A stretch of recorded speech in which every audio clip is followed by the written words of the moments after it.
If you have a cracked screen, you don't want to wait too long in order to get it fixed, because the worst case scenario is that it will stop touching.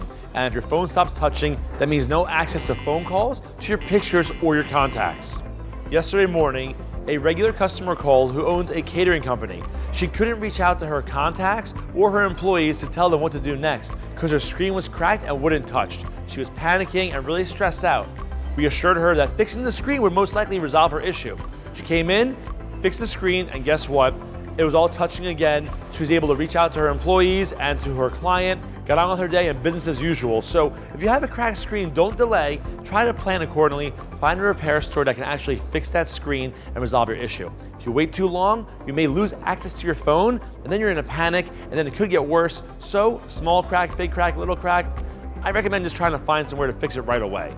We're located inside the Bridgewater Commons Mall 7 days a week. You're gonna wanna park outside the Cheesecake Factory, Uncle Julio's Mexican Restaurant, and Fogo de Chao. Walk straight inside, past Gloria Jean's Coffee, and we are directly under the escalator.